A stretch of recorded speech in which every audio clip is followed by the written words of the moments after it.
नमस्कार साथियों, जय भीम। अम्बेडकरनामा के 15वें एपिसोड में आप सबका स्वागत है। लेकिन इससे पहले आज कोरोना के क्राइसिस के बीच एक बहुत ही दुखद खबर है। हमारे चहेते कलाकार इरफान खान साहब की मृत्यु हो गई है।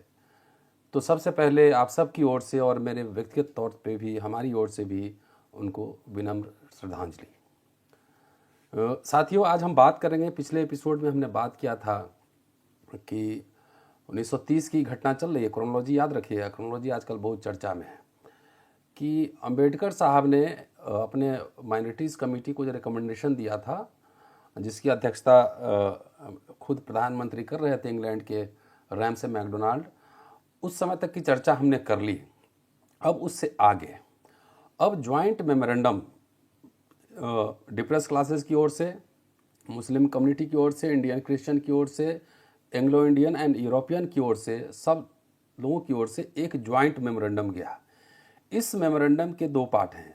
एक तो सबकी जो जिसमें साझा सहमति बनी वो, और कुछ कुछ डिमांड्स जो हैं उनके अलग अलग भी थे। तो आज हम इसी मुद्दे पे चर्चा करेंगे। तो ये याद रखने की ज़रूरत है, यहाँ मैं बार बार ये कहता हूँ कि जो लोग कहते हैं संविधान कट पेस्ट है, उनको ये प्रोसीडिंग्स पढ़ने की ज़रूरत है, ये कैसे संविधान का एवोल्यूशन हो रहा था।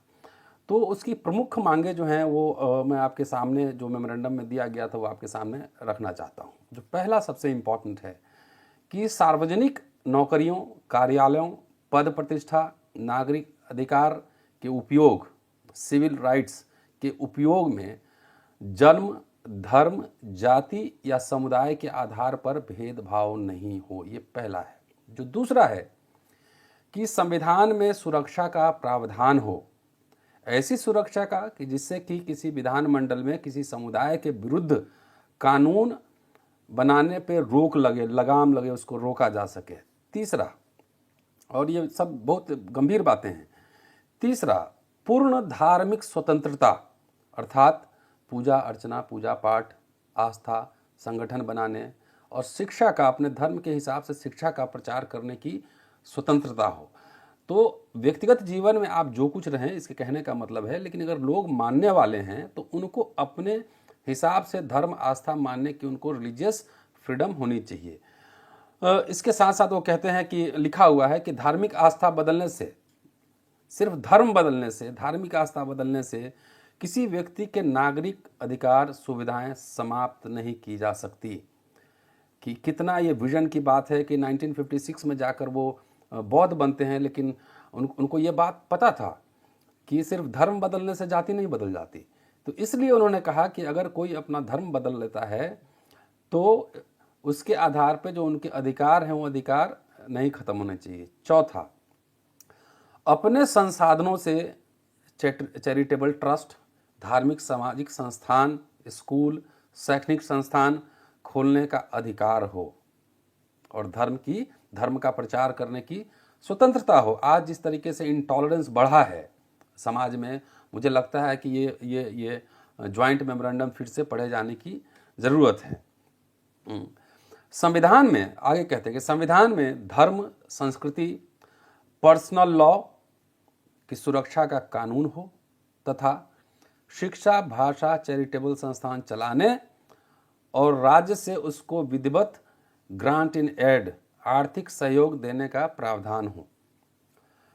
आगे छठा, केंद्र और प्रांतों में कैबिनेट का गठन हो, केंद्र और प्रांत में कैबिनेट का गठन हो और मुस्लिम समुदाय के साथ साथ अन्य अल्पसंख्यक समुदायों को भी प्रतिनिधित्व मिले।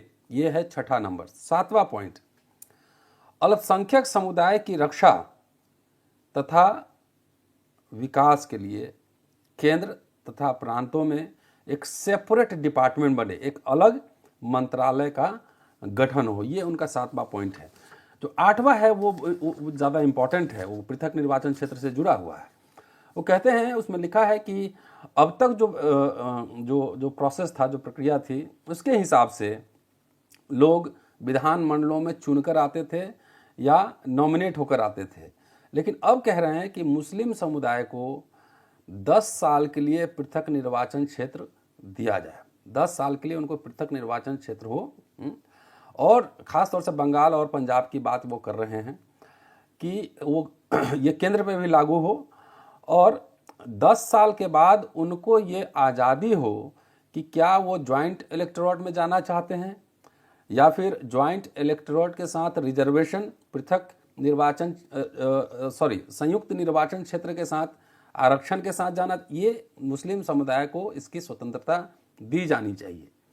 जहाँ तक अस्पृश्यों का सवाल है, ये कंडीशन 20 वर्ष के लिए बढ़ाया जाता है कि 20 वर्ष के लिए सेपरेट इलेक्टोरेट हो, चुनाव जो पृथक निर्वाचन क्षेत्र 20 वर्षों के लिए हो और 20 वर्ष के बाद ये अस्पृश्यों को अधिकार हो कि वो किस ऑप्शन को तलाश करना चाहते हैं, ज्वाइंट में रहना चाहते हैं या सेपरेट में जाना चाहते हैं। लेकिन ज्वाइंट में तब तक वो का प्रावधान तब तक न किया जाए जब तक कि वयस्क मताधिकार लोगों को न मिल जाए।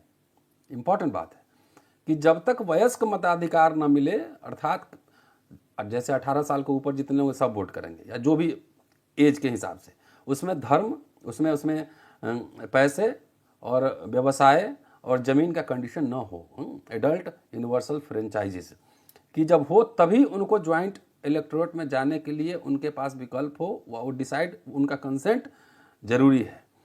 जो अगला पॉइंट है, 9th पॉइंट है, वो कहते हैं कि केंद्र और प्रांत के स्तर पर सिविल सर्विसेज का गठन हो, लोक सेवा आयोग, पब्लिक सर्विस कमीशन का गठन हो और इन सेवाओं में सभी समुदायों का उचित प्रतिनिधित्व हो। ये यहाँ नोट कीजिएगा कि ये आरक्षण की बात यहाँ नहीं कर रहे हैं, रिजर्वेशन की बात नहीं हो रही, बात हो रही है कि भारत एक मल्टी रिलीजियस, मल्टी कल्चरल, विभिन्न जाति समुदायों का देश है। तो ऐसा प्रावधान बने कि जिसमें सबको रिप्रेजेंटेशन, एग्जीक्यूटिव में और लेजिस्लेचर में सबको रिप्रेजेंटेशन मिले। ये महत्वपूर्ण बात है। तो ये कुछ खास बातें हैं जिस पे एक साझा सहमति बनी। इसके बाद कुछ पॉइंट्स जो है, special claims of Muslims, special claims of depress classes, इसी तरीके से सबके कुछ खास क्लेम्स भी थे, वो भी मैं आपको बता देता हूँ। First, special claims of Muslims, इसमें 3 बिंदु हैं। पहला बिंदु कि गवर्नर द्वारा शासित अन्य प्रांत की तरह जो नॉर्थ वेस्ट फ्रंटियर है, जो उत्तर पश्चिमी जो प्रांत हैं, उसको गवर्नर शासित बनाया जाए और साथ साथ उसके सीमा के सुरक्षा का प्रबंध किया जाए। ये पहला है। और इसके साथ ही इसके विधानमंडल में 10% से ज़्यादा लोग नॉमिनेट नहीं हो। जो दूसरा पॉइंट है, वो कहते हैं कि सिंध को बॉम्बे प्रांत से अलग किया जाए और इसको गवर्नर शासित प्रांत में लिया जाए। सिंध को बॉम्बे प्रांत से अलग कर दिया जाए। तीसरा पॉइंट है कि विधानमंडल में, केंद्रीय विधानमंडल में, सेंट्रल लेजिस्लेटिव असेंबली में मुसलमानों का 1/3 प्रतिनिधित्व रिप्रेजेंटेशन हो। ये 3 इंपॉर्टेंट, एक स्पेशल उनका डिमांड था। इसी तरीके से जो डिप्रेस क्लास को, जिसको अंबेडकर रिप्रेजेंट कर रहे थे, उनके भी कुछ स्पेशल क्लेम्स थे। वो क्लेम्स क्या थे?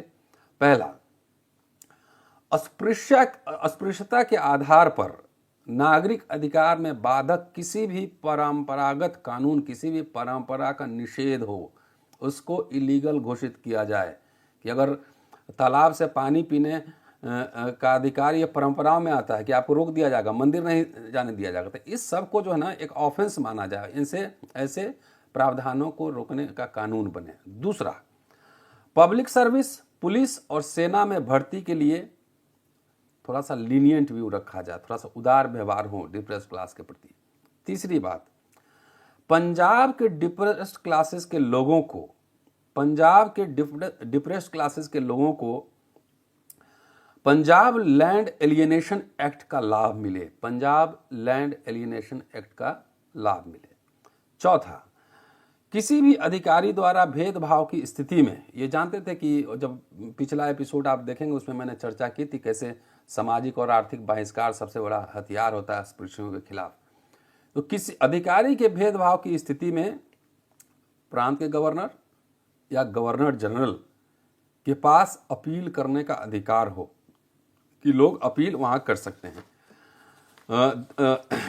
पांचवा जो पॉइंट है कि कहते हैं कि एनेक्चर में दिए गए आंकड़ों के हिसाब से प्रतिनिधित्व मिले। आंकड़ा आपको मिलेगा कहाँ? 97, 98 पेज पे एनेक्शर मिलेगा, वॉल्यूम 3 पार्ट 1 97-98 पेज पे उठाकर देखिए।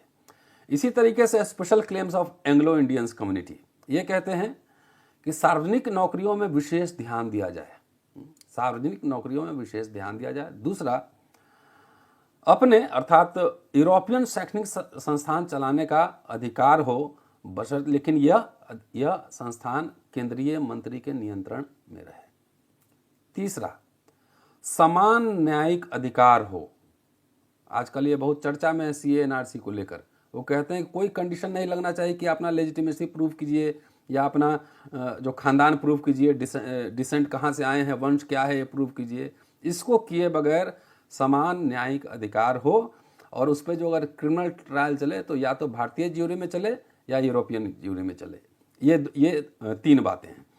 अब special claims of European community, इनके 2 इम्पॉर्टेंट पॉइंट हैं। पहला कि उद्योग और व्यवसायों में भारतीयों की तरह, भारतीयों के समान ही अधिकार और सुविधा उनको मिले, इसमें यूरोपियन और भारतीय के बीच भेदभाव न किया जाए। दूसरा कि आपराधिक मामलों में ट्रायल में वर्तमान कानून की निरंतरता रहे और बगैर गवर्नर जनरल की पूर्व अनुमति के उनके लिए बनाए गए कानून में संशोधन नहीं हो। ये कुछ प्रमुख बातें हैं साथियों जो ज्वाइंट मेमोरेंडम दिया गया था। इसमें जो सिग्नेटरी हैं, पहला जो मुस्लिम को प्रतिनिधित्व कर रहे थे वो थे आगा खान। दूसरा डॉक्टर अंबेडकर डिप्रेस क्लासेस को रिप्रेजेंट कर रहे थे। राय बहादुर सेल्वम भारतीय ईसाई को रिप्रेजेंट कर रहे थे। सर हेनरी गिडन वो एंग्लो इंडियन को रिप्रेजेंट कर रहे थे। सर हार्वर्ड कार यूरोपियन समुदाय को रिप्रेजेंट कर रहे थे। साथियों, ये सारा डिटेल्स आपको वॉल्यूम 17 पार्ट 1 में मिलेगा। आप चले जाएं वहाँ पे 90 पेज के 95 पेज के बाद उठाएंगे, ये सारा आपको प्रोसीडिंग वहाँ पे मिल जाएगा। तो इसको चेक कीजिए, और अगर ज़्यादा पढ़ना चाहते हैं तो उसको जाकर उस सोर्स को, जो प्राइमरी सोर्स है, प्राथमिक स्रोत है, उसको देखिए। साथियों, ये 15वां एपिसोड है और काफ़ी प्रतिक्रिया मिल रही है।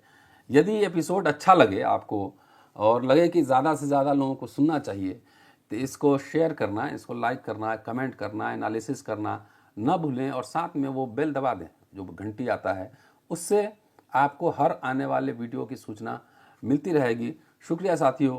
अगली बार जब मिलेंगे तब बात करेंगे कि सप्लीमेंट्री, इस जो मेमोरेंडम के बाद एक सप्लीमेंट्री मेमोरेंडम दिया गया था, उस मेमोरेंडम में क्या था, इस पर चर्चा के लिए एपिसोड 16 देखना न भूलें। शुक्रिया साथियों। जय भीम।